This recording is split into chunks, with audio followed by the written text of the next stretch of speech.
புலன் விசாரணை ரிலீஸுக்கு முதல் நாள் ஒரு 3 மாதம் வாடகை கொடுக்க முடியாத ஒரு பிச்சைக்கார தன்மை தான் என்ன தரித்திரமான நிலைமை. ஆனால் படம் ரிலீஸ் ஆன மறுநாள் வந்து அனைவருக்கும் வணக்கம். ஹார்ட்லே பேட்ரி. நான் டைட்டில் படிக்கிறதுக்கு ரொம்ப கஷ்டப்பட்டு இருந்தேன். அந்த டைட்டில் கொடுக்கும்போது அது ஹார்ட்டில் பேட்ரியா ஹார்ட் பேட்ரியா எனக்கு புரியாமலே ரொம்ப நேரம் ட்ரை பண்ணி பேசிட்டே இருந்தேன், படிச்சுட்டே இருந்தேன். அப்புறம் இப்போ நான் பேச வரும்போது நீங்கள் சொல்லி அது வந்து ஒரு பாட்டோட வரியாக வந்து மனசில் வந்துடுச்சு. உண்மையாக ஹார்ட்டில் பேட்ரி இப்போ இனிமேல் வந்து எல்லாருக்கும் ரொம்ப ஈஸியாக இருக்கும்னு நினைக்கிறேன். இது நிகழ்ச்சி வந்து ரொம்ப புதுமையான நிகழ்ச்சி. எனக்கு நான் தான் வெப் சீரிஸில் வந்து அதுக்கான ஒரு பிரிமியர் வச்சு கலந்துக்கிற நிகழ்ச்சியில் முதன்முறையாக நாங்கள் கலந்துக்கிட்டு திரைப்படத்துறையிலேருந்து. அது சரண்யா எங்களுக்கு கூப்பிட்டாங்க. சரண்யா அண்ணே நீங்கள் எங்கே வந்து ஒரு நிகழ்ச்சிக்கு வரணும். எனக்கு தெரியாது என்ன நிகழ்ச்சின்னு கூட எனக்கு தெரியாது. சரி, சரண்யா வந்து உண்மையாக தானு சார் சொன்ன மாதிரி ஒரு அற்புதமான ஒரு சகோதரி. வந்து எந்த உதவினாலும் எந்த வேலைன்னாலும் அது இரவானாலும் பகலானாலும் ஒரு ஆண்மகன் போல் இருந்து அந்த வேலையை வந்து செஞ்சு முடிக்கக்கூடிய ஒரு திறமையான தோழமையான ஒரு பெண் அவங்க. அதனால் சரி வந்துடுறாங்க அண்ணன். இப்போ வந்தவொடனே கூட வந்து வேறு ஒரு ஒர்க் இருந்தது. அண்ணா நீங்கள் 5 மணிக்கு வந்து 5:30 மணிக்கு போயிடலாங்கன்னு சொன்னாங்க. அண்ணன் தானு சார் வராரு, நீங்கள் 5 மணிக்கு வாங்க, 5:30 மணிக்கு போயிடலான்னு. ஆனால் கடைசியாக எங்களை வந்து யார்ட் வண்டியில் கடைசி கண்டக்டர் வண்டி மாதிரி கடைசியாக உட்கார வச்சு இருந்தாலும் சரி வந்த பிறகு வந்து என்ன வேறு அவங்க அனுப்பும்போது தான் வர்ற வரைக்கும் தான் எங்கள் விருப்பம், அனுப்புறது அவங்க விருப்பம். அதனால் நன்றி. சிறப்பாக இருந்தது நிகழ்ச்சி. உண்மையாகவே ரொம்ப சந்தோஷமாக இருக்குது. முதல்ல வந்து சரண்யா வந்து வெற்றியை வந்து சரியாக கணிப்பாங்க. சரண்யா கணிச்சா அது வெற்றியாக இருக்கும். வெற்றியாளர்கள் முதல்ல தேர்ந்தெடுத்துருவாங்க. அதனால தான் வந்து சரியாக கணிச்சு அடுத்த தயாரிப்பாளர் சங்க தலைவராக வர போகிறார் இவர் தாங்கிறத கண்டுபிடிச்சி இந்த மேடையில் கொண்டு வந்து உட்கார வச்சுட்டாங்க. அவர் பக்கத்தில் வந்து இவரையும் கமலக்கண்ணனையும் ராதாகிருஷ்ணனையும் உட்கார வச்சு இது வந்து அது வந்து நீங்கள் யாரும் புரிஞ்சிக்காமல் போயிடக்கூடாதுன்னு கவிதா கிட்ட கூட சொல்லியிருக்காங்க. இது நலன் காக்காவனையும் நீங்கள் சொல்லிவிடுங்க. ஏன்னா அது வரைக்கும் யாரும் சொன்னாங்களா பாருங்கள். அது வரைக்கும் அப்புறம் இன்னும் இது யாருமே சொல்லலையேங்கிறத நினைவுபடுத்தி இப்போ கவிதா கிட்ட சொல்லி இதுமா நலன் காக்காவனின்னு சொல்லுமா. அப்புறம் அடுத்தது வந்து தேர்தல் பிரச்சாரம் மாதிரி ஆகிடுச்சு இல்லையா. ராதாகிருஷ்ணன் கிட்ட சொன்னார், அண்ணா 22ஆம் தேதி வேட்பாளர் அறிமுகம் கூட்டிருக்க வந்துருங்கண்ணே. இப்போவே வேட்பாளர் அறிமுகம் கூட்ட முடிஞ்ச மாதிரி G5 மேடையில் நீங்கள் வேட்பாளர் அறிமுகம் கூட்டத்தை நடத்தி முடிச்சிட்டீங்க. வெற்றி கூட்டமாவது அமையணுங்கிறது தான் என்னோட நன்றி. உண்மையாக வந்து ஒரு சந்தோஷமாக இருக்குது. இப்போது நான் வந்து வரும்போது என்னென்னா யார் இதில் இருக்கேன் வரும்போது இப்போ நிறைய நிகழ்ச்சிகள் நாங்கள் என்ன நிகழ்ச்சின்னு தெரியாமல் தான் வருவோம். பின்னாடி ஸ்டேஜில் இருக்கிறதான் படித்து கொஞ்சம் மேனேஜ் பண்ணுவோம். இங்கே பார்த்தா ஒன்றுமே இல்லை, ஒன்லி G5 மட்டும் தான் இருக்குது. அதனால் வந்து இவங்ககிட்ட கேட்டேன், சரண்யா கிட்ட கேட்டேன், சரண்யா வந்து யார் இருக்காங்க. அப்போ இந்த மேடையில் வந்து டிவி இதில் இருக்கிற ஓடிடி தளங்கள் இருக்கிற கண்டென்ட் மேக்கர்ஸுக்கு இல்லை ஓனர்ஸுக்கு இல்லை அதனுடைய நிர்வாகத்தில் இருக்கிற எல்லாருக்கும் ஒரு வேண்டுகோள் வைக்க விரும்புகிறேன். நான் ஒரு டெக்னீஷியனாக ஏன்னா புலன் விசாரணை முடிகிற வரைக்கும் அந்த படத்துக்கான சம்பளங்கிறது எனக்கு வந்து அந்த படத்தில் லைட்மேன் வாங்கின சம்பளத்தை விட இல்லை ப்ரொடக்ஷன் அசிஸ்டன்ஸ் வாங்கின சம்பளத்தை விட இல்லை டிரைவர் வாங்கின சம்பளத்தை விட என் சம்பளம் ரொம்ப கம்மி. ஆனால் அந்த சம்பளத்துக்காக நான் வேலை செய்யலை. இந்த படைப்பு என்னோடய படைப்பு, இது என்னோடய கனவு. இந்த கனவுக்கான அன்றைக்கி 1 கோடி ரூபாய் அதனோட பட்ஜெட்டு. என்னோடய அப்பா அம்மா கூட என்னை நம்பி 1 கோடி ரூபாய் இன்வெஸ்ட் பண்ண மாட்டாங்க. இப்போ யாரோ ஒருத்தர் என்னை நம்பி இன்வெஸ்ட் பண்ணுறாங்க, அதுதான் என் சம்பளம் நான் நினச்சேன். அப்போ அந்த என்னோடய கனவு படைப்பாகும்போது அதுக்குண்டான மரியாதை என்னை வந்து சேர்ந்துடும். முதல் நாள் நான் வந்து புலன் விசாரணை ரிலீஸுக்கு முதல் நாள் ஒரு 3 மாதம் வாடகை கொடுக்க முடியாத ஒரு பிச்சைக்கார தன்மை தான் என்ன தரித்திரமான நிலைமை. ஆனால் படம் ரிலீஸ் ஆன மறுநாள் வந்து என் வீட்டு முன்னாடி 3 கார் வந்து நின்றுட்டுருக்கு. அன்றைக்கி நான் கோடீஸ்வரன். அதுதான் அந்த உழைப்புக்கான வெகுமதி. ஆனால் இப்போ வந்து இது மாதிரியான வரும்போது G5ல இருக்கிற கௌஷிக், உங்கள் பேர் என்னால் மறக்க முடியாது, என்னோடய மகன் பேர் கௌஷிக். அதனால் வந்து உங்கள் பேரை சொன்னோன்னே நான் உங்களுக்கு இந்த வேண்டுகோள் வைக்கணுங்கிறதுக்காக உங்கள் பேரை ரிமெம்பர் பண்ண நினச்சிக்கிட்டு இருந்தேன். அது ஈஸியாக என்னோடய மகனோட பேராக இருந்தது, அதில் வச்சுட்டேன். அப்புறம் இன்னொருத்தர் VS ராகவன், பழைய VS ராகவன் பேரை கொண்டு வந்து உங்கள் 2 பேரையும் பேர் மென்ஷன் பண்ணுறேன். என்னென்னா இவங்களுக்கு உண்டான வந்து ரெகக்னைஸ் இருக்கணும். இப்போ வந்து சவுந்தரராஜன் இன்றைக்கி வந்து இவ்வளோ கஷ்டப்பட்டு கொண்டு வந்து இது படத்தை கொடுத்துருக்காரு. இது ப்ரீமியர் பண்ணும்போது சவுந்தரராஜங்கிற ஒரு டெக்னீஷியனுக்கு வந்து ஒரு ரெகக்னைஸ் கிடைக்கணும். அது பெரும்பாலான வெப் சீரிஸில் அது கிடைக்கிறதே இல்லை. வெறும் அந்த சேனல்ஸோடு போய்ட்டு G5னா G5 வந்து ஜியோ ஸ்டார்னா ஜியோ ஸ்டாரு, இல்லை சோனினா சோனி, நெட்ஃப்ளிக்ஸ்னா நெட்ஃப்ளிக்ஸ் அப்படின்னு ஆகிடுது. அப்போது அதில் ஒர்க் பண்ணுற டெக்னீஷியன்ஸு, அதில் இருக்கிற ஆர்டிஸ்ட்டு யாருக்குமே வந்து ஒரு படம் வந்து ரிலீஸ் ஆகி அந்த படம் ஓடுச்சுன்னா அந்த படத்தில் நடித்த ஹீரோ ஹீரோயினுக்கு வந்து மிகப்பெரிய வாழ்க்கை கிடைக்கும். ஆனால் இங்கே வந்து இப்போ வந்து சுழல்லாம் பெரிய வெற்றி அடைஞ்சது. ஆனால் அதில் இப்போ யார் நடித்தாங்கன்னா என்னால் சொல்ல முடியாது. அப்போ தயவுசெய்து நீங்கள் சேனல்ஸில் இருக்கிறவங்க ஏன்னா இப்போ திரைப்படத்தை விட கம்மியான சம்பளம் தான் நீங்கள் கொடுக்க போகிறீங்க, அவ்வளோதான் கொடுக்க முடியும் அதில். ஆனால் திரைப்படத்தில் அந்த படம் ரிலீஸ் ஆன பிறகு அவங்களோட வாழ்க்கை வேறு விதமாக இருக்கும், வெற்றி அடைஞ்சதுன்னா வேறு விதமாக இருக்கும். இதில் வெற்றி அடைஞ்சாலும் ஒன்றும் இல்லை அப்படிங்கிற மாதிரி நிலைமை இருக்கக்கூடாது தயவுசெய்து. அதனால் அதில் ஒர்க் பண்ண டெக்னீஷியனுக்கும் ஆர்டிஸ்ட்டுக்கும் ஒரு நல்ல ரெகக்னைஸ் வர மாதிரியான அந்த ட்ரெய்லர்ஸ் வரும்போது கூட நீங்கள் அவங்களுக்கு பேரை அதை வந்து வெறும் சேனல்ஸ் நேம் மட்டும் இல்லாமல் அதை பண்ணணுங்கிறது கௌஷிக்கு நான் கொடுக்குற வேண்டுகோள். தயவுசெய்து தப்பாக எடுத்துக்காதீங்க. நான் பார்க்கும்போது ஏன்னா அது உழைப்பு வந்து என்னோடய ஒய்ஃப் ஒரு நாள் போயிட்டு வந்தாங்க ஷூட்டிங்கு. ஏன்னா பெரிய சம்பளம் கொடுத்தாங்க, ஆர்டிஸ்ட்டை வேணுங்கிறதாக பெரிய சம்பளம் கொடுத்தாங்க. போயிட்டு வந்தோடனே சொல்லிட்டாங்க, அம்மா நான் இனிமேல் சீரியல் நடிக்க மாட்டேன்னு. ஏன்னு இப்போ ட்ரைலாக் பேசி வாய் வலிக்குதுங்க மொத்தம். ஏன்னா பெரிய சம்பளம் மொத்த சீனை எடுத்துடணும். அதுப்போ ஒரு ஆர்டிஸ்ட்டுக்கே கஷ்டமாக இருக்குன்னா அந்த டெக்னீஷியன் எவ்வளோ கஷ்டப்படுறாங்க பாருங்க. அதை வந்து ஃபெஃப்சி பிரசிடெண்ட்டாக நான் போகும்போது ஒரு லைட்மேனு சாதாரண லைட்மேன் கீழே இதில் இருக்குன்றவங்க, அவங்களுக்கு திரைப்படத்தில் வந்து ஒரு சம்பளம், டிவியில் ஒரு சம்பளம். ஆனால் திரைப்படத்தை வேலை கம்மி, டிவியில் வேலை அதிகம். கம்மியான வேலை செய்கிற இடத்துல அதிகமாக சம்பளம் கிடைக்குது, அதிகமாக வேலை செய்கிற இடத்துல கம்மியாக கிடைக்கும். சேனலில் வந்து 10 சீன் வரைக்கும் எடுக்கிறாங்க. அப்போது ரவுண்ட் த கிளாக் அவங்க சாப்பிட கூட நேரம்லாம் ஓட வேண்டியதாக இருக்குது. அப்போ குறைஞ்சபட்சம் அவங்களுக்கு ஒரு அங்கீகாரம் கிடைச்சா ஒரு சந்தோஷம் கிடைக்கும். அந்த சந்தோஷம் உங்களை வாழ்த்துங்கிறதால நிச்சயமாக அவங்ககிட்ட ஒரு வேண்டுகோளாக வைக்க விரும்புகிறேன். அதை நீங்கள் பண்ணி கொடுக்கணும். மற்றபடி இன்னொரு விஷயம் கூட இருக்குது. நீங்கள் சேனல்ஸில் இருக்கிறதால நாங்கள் இப்போ எங்களை வந்து எங்களைன்னா செல்வமணியும் தானு சார் நாங்கள் சொல்ல வரல.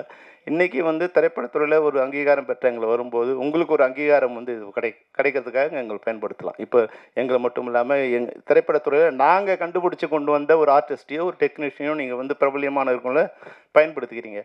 அப்போது திரைப்படத்துறை கூட உங்களால் பயன்பெறணும். அப்போது திரைப்படத்துறையை நீங்கள் வாழ வைக்க வேண்டிய ஒரு இடத்துல நீங்கள் இருக்கீங்க. இப்போ முன்னாடியெல்லாம் வந்து இப்போ உங்கள் மூலமாக சேனல்ஸுக்கும் ஓடிடி தளங்களுக்கும் கொடுக்குறது என்னென்னா, முன்னாடி இங்கே வரும்போது மிக அதிகமான விலையை கொடுத்து எங்களை கெடுத்துட்டீங்க. நீங்கள் இண்டஸ்ட்ரியை கெடுத்தது நீங்கள் தான் முதல் நம்பர். நாங்களாக கொஞ்சம் கொஞ்சமாக எங்களுக்கு கெடுத்துகிட்டே இருந்தோம். நீங்கள் வந்து என்ன பண்ணீங்க, 10 கோடி 20 கோடி இருக்கிறது வந்து நீங்கள் 40 கோடி 50 கோடி வாங்கி 100 கோடி ஒரு 10 கோடி சம்பளம் வாங்குறோம் கொண்டு போய் 100 கோடி வாங்குற மாதிரி பண்ணிவிட்டு இன்றைக்கி படத்தை வாங்க மாட்டேன்னு நிறுத்திட்டீங்க. எங்களுக்கு நஷ்டம் வந்துடுச்சு, நாங்கள் படம் வாங்கலன்னு நிறுத்திட்டீங்க. இப்போ படம் வாங்க நிறுத்திட்ட உடனே ஏறினவங்க யாரும் இறங்க மாட்டேங்கிறாங்க. எல்லாம் உச்சாணி கும்பலே உட்காந்துருக்காங்க, நாங்கள் கீழே நின்றுட்டுருக்கோம். என்னைக்காவது இறங்கி வருவாங்க, அவங்கள வச்சு படம் எடுக்கலான்னு. அவங்களும் இறங்கி வர மாதிரி இல்லை. நீங்கள் ஏற்றி விட்டவங்க நீங்கள் பாட்டு கடையை சாதிட்டு நீங்கள் போய் உள்ளே உட்காந்துக்கிட்டீங்க. இப்போ நாங்கள் எங்கள் இண்டஸ்ட்ரியில் வந்து இப்போ பெரிய படங்கள் எதுவுமே வந்து இப்போ ஷூட்டிங் ஃப்ளோரில் போகிறதுக்கே கஷ்டமாக இருக்குது. அதனால் வந்து கலந்து திரைப்படத்துறையோடு கலந்து பேசி அந்த படத்தை எப்படி வந்து இண்டஸ்ட்ரி தமிழ் சினிமா நல்லா இருந்தால் தான் எல்லா சேனல்ஸுக்கும் நல்லாயிருக்கும். எங்கள் பாட்டை நீங்கள் படம் கொடுத்து போகிறீங்களோ பணம் கொடுக்காமல் போகிறீங்களோ, நாங்கள் எடுத்த பாட்டை நாங்கள் எடுத்தால் தானே நீங்கள் போட முடியும். அதனால் நாங்கள் எடுக்கிறதுக்கு உண்டான வசதியாக சேனல்ஸ்லாம் வந்து இது ஒரு வாய்ப்பாக நான் பயன்படுத்துகிறேன். G5க்கு மட்டும் இல்லை, இது ஓடிடி தளங்கள் இருக்க எல்லாருக்குமே, அதுபோல் சேனல்ஸில் இருக்க எல்லாருக்குமே எங்களுடைய வேண்டுகோளாக வைக்க விரும்புகிறேன். தமிழ் சினிமா இன்றைக்கி வந்து மிக சிரமமான ஒரு நிலையில் இருக்குது. ஆனால் அன்றைக்கி நான் 1 கோடி பேர் பார்த்தவங்க இன்றைக்கி 10 கோடி பேர் பார்க்குறாங்க. எங்களுடைய கண்டென்ட்டை 10 கோடி பேர் பார்க்குறாங்க. பார்க்குற மீடியா வந்து மாறிப்போச்சு, மீடியம் வந்து மாறிப்போச்சு. திரையில் பார்க்கும்போது அதுக்கு உண்டான வருமானம் திரைப்பட தயாரிப்பாளருக்கு வந்து சேர்ந்துக்கிட்டு இருந்தது. இன்றைக்கி பல்வேறு வகையில் சேனல்ஸில் ஓடிடியில் இன்டர்நெட்டில் வந்து மொபைல் ஃபோனில் படம் பார்க்கும்போது அதுக்கு உண்டான வருமானம் வந்து தயாரிப்பாளர்களை முறையாக வந்து சேராதால் இன்றைக்கி இந்த வருஷம் 300 திரைப்படங்கள் இது வரைக்கும் ரிலீஸ் ஆகிருக்கு. அதில் 15 தயாரிப்பாளர் தவிர மீதி 285 பேர் வந்து லாஸு. அதில் 250 பேர் புது தயாரிப்பாளர்கள். இவங்க போயிட்டாங்க. இப்போ நாங்கள் எங்கள் அசிஸ்டன்ட் டைரக்டரோ எங்கள் மேனேஜரோ ஊரெல்லாம் வலை வீசி நாங்கள் கொண்டு வருவோம். அடுத்த வருஷத்துக்கு ஒரு 300 பேரை கொண்டு வருவோம். வருஷம் நாங்கள் தேடி கொண்டு வருவோம். ஒரு 300 பேரை கொண்டு வந்து அவங்கள பலி கொடுத்து அது இண்டஸ்ட்ரிக்கு படம் எடுத்துகிட்டே இருப்போம். அந்த மாதிரி நிலைமை இல்லாமல் எடுத்த ப்ரொடியூசரே எடுத்துக்கிட்டு இருந்தால், நான் 90 நான் படம் எடுத்தேன். நான் 16 படம் ப்ரொடியூஸ் பண்ணேன். 91 ஸ்டார்ட் பண்ணேன், 2004 நிறுத்திட்டேன். இனிமேல் வந்து இது இண்டஸ்ட்ரி வந்து ரொம்ப அபாயகரமான ஒரு இதுவாக இருக்குது அப்படின்னு நான் நிறுத்தேன். தானுசாலாம் எப்படி படம் எடுக்கிறாரு எங்களுக்கு தெரியல, லைக்கெல்லாம் எப்படி படம் எடுக்கிறாங்கன்னு தெரியல. ஒரு ரிஸ்க், அதை வந்து முன்னாடி ரிஸ்க் இருந்தது, ஒரு 50% ரிஸ்க் இருந்தது. இப்போ வந்து 200% ரிஸ்க் இருக்குது. ஃபர்ஸ்ட் காப்பி வந்து 5 கோடினா நஷ்டம் வந்து 10 கோடி ஆகிடுது. அதனால் அதை எல்லாருமே ஷேர் பண்ணிக்கிற மாதிரி ஒரு நிலைமை வந்து ஒரு 16 படம் நான் என்னால் ப்ரொடியூஸ் பண்ண முடியுது. ஆனால் இன்றைக்கி வர ஒரு ப்ரொடியூசர் ஒரு படத்தோடு தான் போகிறாங்க. என்றைக்கு வந்து அந்த படம் எடுக்கிற ப்ரொடியூசர் அடுத்த படமும் எடுக்கக்கூடிய வாய்ப்பை இந்த இண்டஸ்ட்ரி உருவாக்கி கொடுக்குதோ அப்போ தான் அது வந்து இண்டஸ்ட்ரியாக மாறக்கூடிய வாய்ப்பு இருக்குது. இப்போ நான் ஏன் சொல்கிறேன்னா, தயாரிப்பாளர்கள் நல்லா இருந்தால் தான் தொழிலாளர்கள் நாங்கள் நல்லா இருக்க முடியும். நீங்கள் ஓடிடி தளங்கள் கூட நல்லா இருக்க முடியும். நீங்களே எல்லாத்தையும் ப்ரொடியூஸ் பண்ண முடியாது. எல்லா இதுவும் ப்ரோக்ராமும் நீங்கள் ப்ரொடியூஸ் பண்ண முடியாது. அங்கே தயாரிப்பாளர்கிட்ட நீங்கள் பேப்பர் வியூவோ இல்லை பணம் கொடுத்தோ ஏதோ ஒரு வாங்குறீங்க. அப்போது இது கலந்து பேசி உங்களை மட்டும் சொல்கிறதா நினைக்காதீங்க கௌஷிக். இந்த சம்மந்தப்பட்ட எல்லாருமே, ஏன்னா இப்போ வந்து புதுசாக தலைவராக வரப்போகிறார் குமரன், தமிழ் குமரன். உங்களுக்கு ஒரு பெரிய ரெஸ்பான்சிபிலிட்டி இருக்குது. நீங்கள் ஒரு சுனாமி வந்த பிறகு நீங்கள் வந்து பதவிக்கு வர போகிறீங்க. இப்போ வந்து இந்த ஓடிடி வந்து படம்லாம் வாங்குறத நிறுத்திட்டாங்க அப்படிங்கிற ஒரு நிலைமை வந்த போதும் நீங்கள் இந்த தலைமை பதவிக்கு வர பொருளில் இருக்கீங்க. அதனால் உங்களுக்கு ஒரு பெரிய கடமை காத்திருக்கு. அந்த கடமையை இந்த நேரத்தில் நினைவுபடுத்தி, இப்போ ஹார்ட் லைஃப் பேட்டில் நடித்தவங்க எல்லாருமே வந்து அந்த ட்ரெய்லர் பார்க்கும்போது ஒரு பியூட்டிஃபுல்லாக இருந்தது. இப்போ வந்து உண்மையாக வந்து இந்த மீட்டரை வச்சுட்டு இருந்தால் என்னாலாம் கல்யாணம் பண்ணிப்பேன்னு சொல்ல முடியாது. அப்போ ஒன்று ரோஜா கையில் கொண்டு வந்துட்டு இந்த வச்சுட்டு என்னங்க பேட்டரியை கை வச்சு பாருங்கள், எனக்கு இல்லை என் பேரை சொல்லு, மீட்ரு ஓடுதா இல்லையான்னா நிறைய பேரோட கல்யாணம் நடந்தே இருக்காது. எல்லாரும் வந்து ஏதோ ஒன்று பொய்யை அதை சொல்லி தான் ஏமாற்றி தான் கல்யாணம் பண்ணியிருப்போம், லவ் பண்ணியிருப்போம். லவ் பண்ணும்போது இதை சொல்கிறது எல்லாமே பொய்யாக தான் இருக்கும். உனக்காக நான் காத்திருப்பேன், உனக்கு எல்லாமே பொய் தான். உண்மை வந்து கல்யாணத்துக்கு பிறகு தான் ஸ்டார்ட் ஆகுது. கல்யாணம் வரைக்கும் வந்து காதலிக்கும் போது ஆணும் பொய் சொல்லுவான், பொண்ணும் பொய் சொல்லுவான். நீ தான் உலகத்தில் அழகின்னுவான், நீ இல்லைன்னா நான் வாழவே முடியாதுன்னுவான். அப்போ கல்யாணம் பண்ண ஒரு சத்தா, நீ செத்தாதாண்டி நான் ஒரு நிம்மதியாக இருக்க முடியும்.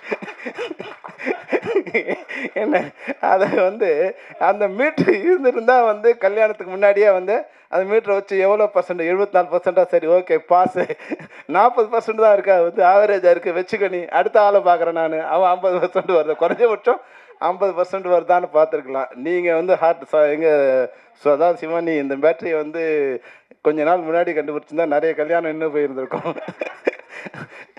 அந்த வகையில் இன்னொரு பேட்டரியை அடுத்து யாராவது கண்டுபிடிச்சா நல்லாயிருக்கும். என்ன பேட்டரின்னா, பேசும்போது உண்மை பேசுகிறானா பொய் பேசுகிறானா. அப்போ இந்த மேடையில் எவனையும் பேச முடியாது. இந்த படம் வெற்றி அடைந்து 100வது நாள் வெற்றி விழாவில் நாங்கள் வந்து உங்களை சந்திக்கிறோம் அப்படின்னு சொன்னேன். ஏய் மீட்டில் கை வைடாங்க, ஏன்னா ஓடாத படத்துக்கு எங்கே நான் வாழ்த்துறது உங்களை அப்படி தான் வந்து பேச வேண்டியிருக்கோம். நல்ல வேலை சதாசிவம், இந்த பேட்டரி அந்த மீட்டரை மட்டும் நீங்கள் கண்டுபிடிச்சிடாதீங்க, இந்த படத்தோடு நிறுத்துறீங்க. அப்போ தான் நிறைய காதல் வந்து கல்யாணத்தில் முடியும், இல்லைன்னா எந்த காதலும் கல்யாணத்தில் முடியாது.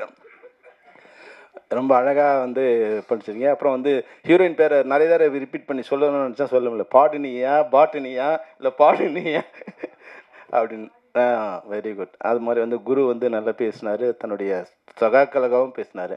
இப்போ வந்து நிறைய வாய்ப்பு இருக்குது. முன்னாடி வந்து நான் திறமைசாலியாக இருக்குன்னா என் திறமையை கொண்டு வந்து ஒரு இடத்துல நிறுத்த வைக்கிறதுக்கு வந்து பல வருஷங்கள் நான் போராடணும்.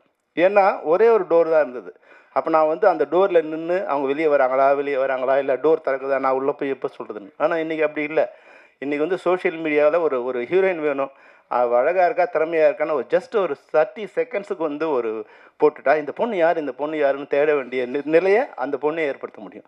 அது மாதிரி வந்து இன்னைக்கு யூடியூப் வந்த பிறகு வந்து பல திறமைசாலிகள் வந்து ஜஸ்ட் ஒரு 5 மினிட்ஸுக்கு ஒரு பண்ணும்போது, ஒரு சின்ன ஷார்ட் ஃபிலிம் பண்ணும்போது, நாங்கள் முன்னாடி வந்து நாங்கள் படம் எடுத்துக்கிட்டு இருந்தோம், ஜனங்க பார்த்துட்டு இருந்தாங்க. இப்போ ஜனங்க படம் எடுக்கிறாங்க, நாங்கள் பார்த்துட்ருக்கோம். காலையில் எழுந்தால் குறைஞ்சபட்சம் ஒரு 100 ரீல் நான் பார்க்குறேன். அப்போ இவ்வளோ சிந்தனை வந்து அங்ககிட்ட இருக்குது. அப்போது அந்த சிந்தனையை திறமையை உலகம் பார்க்குற அளவுக்கு எந்த ஒரு கவலையும் இல்லை, எந்த ஒரு கஷ்டமும் இல்லாமல் எல்லாராலும் கொண்டு வரக்கூடிய வாய்ப்பு இன்றைக்கி இருக்குது. அதனால் திறமைசாலிகள் யாரும் பயப்பட வேண்டிய அவசியமே இல்லை. நல்ல கண்டென்ட்டும் நல்ல திறமை இருந்தால் நிச்சயமாக இந்த உலகம் உங்களுக்கு ஒரு ரெட் கார்பெட் போடும். அதுக்கான அஸ்திவாரமும் இல்லை அதுக்கான முதல் ஆரம்பம் தான் இந்த ஹார்ட் லைஃப் பேட்டரின்னு நினைக்கிறேன். நிச்சயமாக வந்து இந்த பார்க்கும்போது ஒரு கலர்ஃபுல்லாக ஒரு யூத்ஃபுல்லாக இருக்குது. இந்த யூனிட் நிச்சயம் மிகப்பெரிய வெற்றி அடையும். இந்த மேடையில் நான் சொன்ன விஷயத்த கௌஷிக்கும் விஎஸ் ராகவனும் நீங்கள் மனசில் வச்சுக்கிட்டு இந்த முதல் கட்டமாக உங்கள் இனிமேல் G5ல் வர எல்லா டெக்னீஷியனும் எல்லா ஆர்டிஸ்ட்டும் அதனால் வந்து பணத்தில் மட்டுமல்ல புகழிலும் அவங்க வந்து பேர் அடையணும், பிரபலம் அடையணும், அதுக்கு நீங்கள் உதவி செய்யணும்னு கூறி அனைவரையும் வாழ்த்தி, சரண்யாவுக்கு இது ஒரு சரண்யாவோட சன் வந்து உண்மையிலே எட்வர்ட் வந்து ஒரு சாங் அனுப்பிச்சிருந்தார் எனக்கு ரொம்ப 1 இயர் முன்னாடி.